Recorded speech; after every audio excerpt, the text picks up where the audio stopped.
guard a position for days on end, stare out in the distance, think about life. It's a different beast. And then, you know, to sit there. Oh man, I'm getting into the MLS of infantry and not talking about the subject. Sorry, guys. Oh. Okay, it looks like. Take a little detour here. Sorry, buddy. You gotta go, man. Is this home? I think this is home, guys. Yeah, this is where we set up the little ambush. I think Homeboy fell off the cliff. And then that's the way up, I believe. Let me check the map here.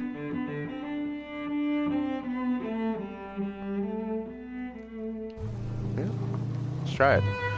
So, back to rucking back from the FTX. It's a great experience, man. Here, I'll just get out.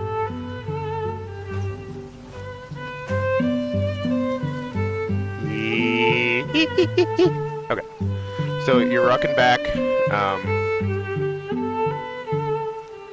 and then you see the barracks, and you hear like cheering, and the truck in here or out there. So I moved to the garage, and you can actually see a sunrise. So right now it's you know, I'm just gonna go look. Ah. So, when the sun hasn't even risen here, it's still twilight. I love it, my favorite time.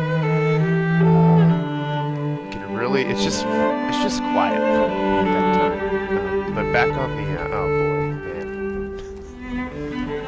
I may just have to,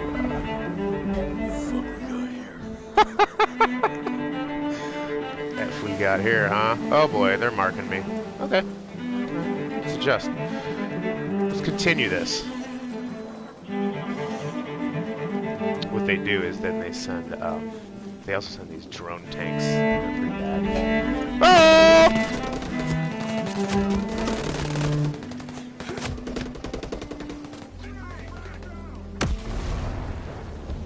These guys are no joke. I wouldn't even mess with these dudes.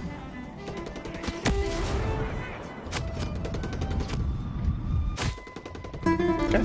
Alright. So, that's unfortunate. Alright, so let's just talk about the topic here. So, and then you arrive at the barracks, you're coming back from your long FTX, and everyone's cheering for you. Everyone's in their marshmallow army sweats. Different basic training units come out and they cheer you on coming back from your FTX, and it's the biggest you know, esprit de corps. Your motivation level goes up. Like, once again, you are ready to deploy. And they're popping smoke and pyro, you know, fireworks to civilians. You know, when we say pyro, that means basically fireworks, smoke. Yeah, it was pretty neat. It was pretty neat. And then, you know, you get into the assembly area, I guess, the little muster area, and there's some officers out there. You're like, well, officers, you know, they tell you the history of the Grog. I googled it. You know, there's naval history behind it. You throw a sock in there, the dirtiest socks. There's so much tradition involved in that. It could originate from, you know, wherever. So, you know, my coffee, guys. I'm gonna take my first sip with you. Hang on.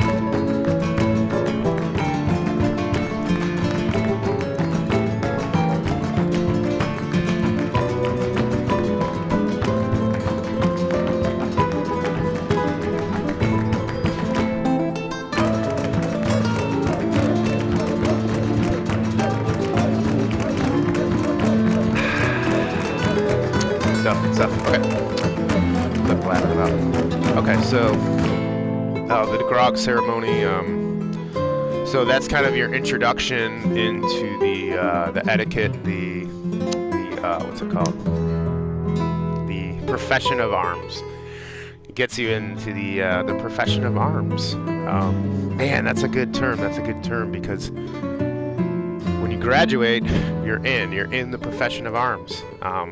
That is your that's your stamp when you graduate. Basic training, boot camp, wherever is you're a soldier, you're a troop, you're a you're an airman, you're a sailor, but you're also in the profession of arms. Ooh, I'm gonna have to pro of arms.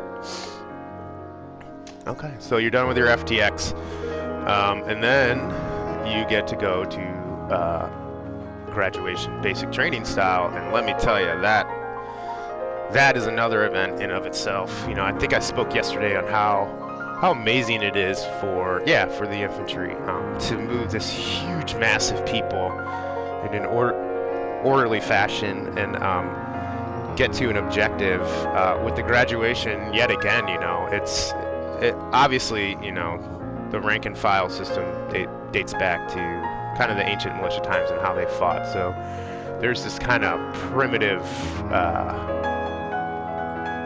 I don't know, not vintage and primitive. There's this vintage flair to the whole thing. But also, we had some pretty high-speed troops, some pretty high-speed guys that got to do some fun stuff during graduation. So they didn't actually march with us, or maybe they marched like halfway through, but they got to go inside the Bradleys and the Strikers. And then, when we got out in the field, everyone was there. Parents were watching us. The Strikers and the Bradleys came out. They were popping pyro. Really just a really cool event. But during the graduation, and everyone, God, this is just formations in general. Keeping your knees slightly bent, breathing are really good techniques because you will fall out real fast.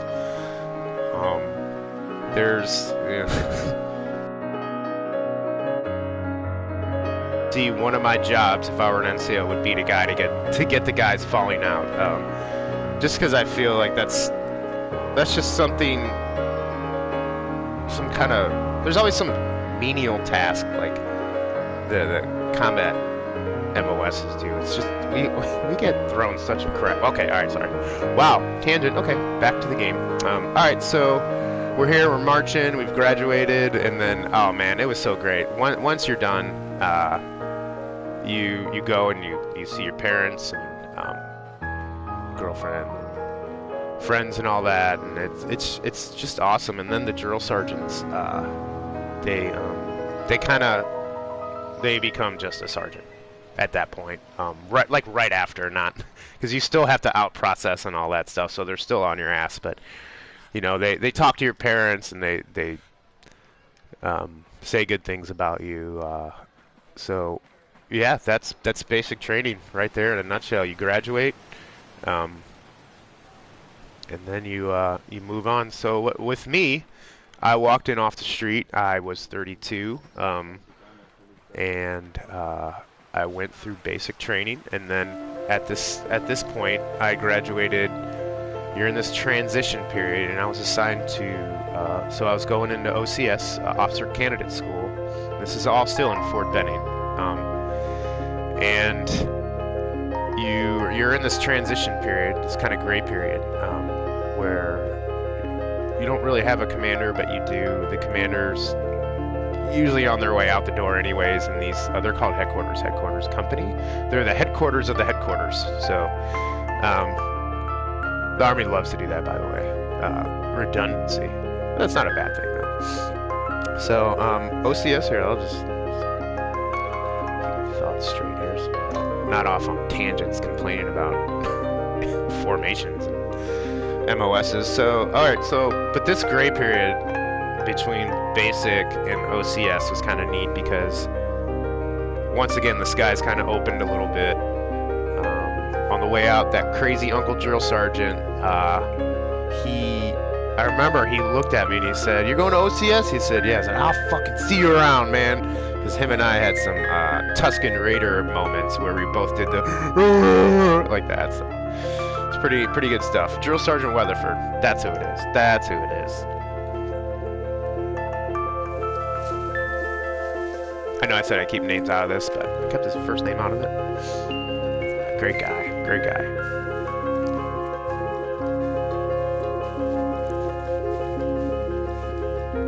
What should we do, guys? Want to fly? Let's fly. Alright. show you my airwolf technique.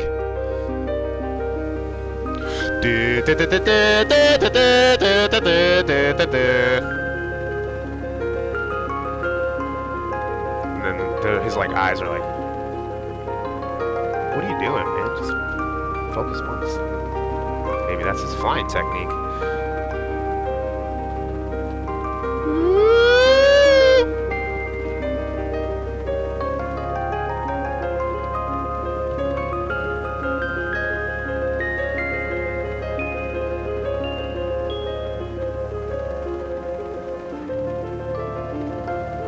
Let's have some fun. Let's go mess with some people.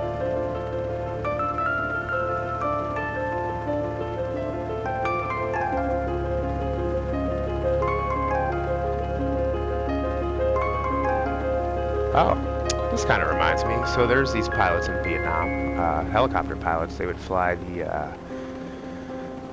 the really, really small Scout. I think they were the, I don't know if Kiowas, it may have been the early Kiowas, Lakotas maybe, but this is what they would do in the jungles of Vietnam, is they would fly so close that they would know the enemy was near by the mosquitoes bumping against their windshield and seeing the blood inside of the mosquitoes. So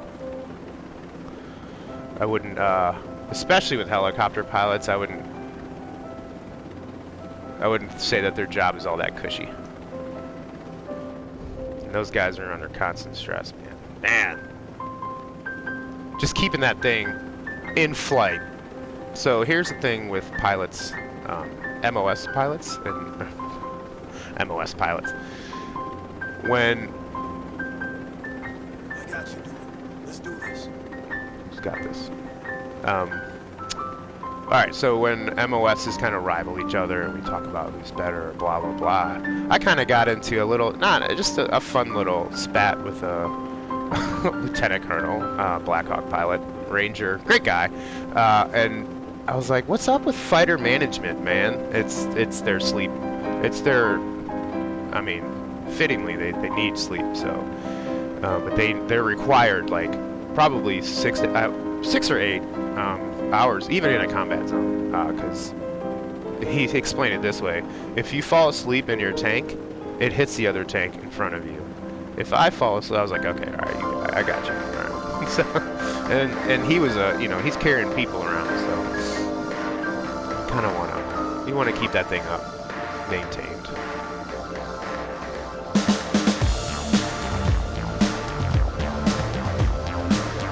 Was I rambling on about OCS or something?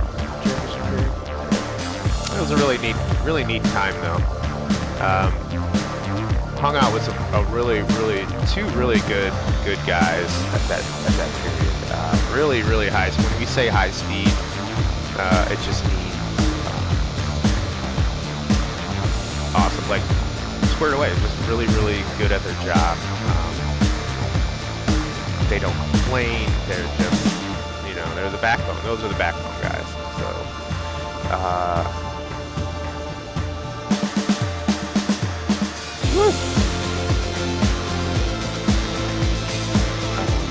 But yeah, so those two guys were just like me too. They walked in off the street. They were younger though. I think they had just graduated from college, so they were fit as a fiddle, whereas I was fit as a ukulele. I mean, I'm not lucky that I made it out of there, but I certainly I struggled with PT at my age. Up with like 23-year-olds at 32, it's tough. It's manageable, but when you're a clunky hockey player who doesn't like to run, who doesn't like to ruck, like the worst candidate for a soldier, but but I made it, man. That's the beauty of basic training, is they took a guy like me, and they carved a soldier out of me, and that's pretty neat. There really is. There's something to be said about it. I'm about to just land on this dude. Anybody here?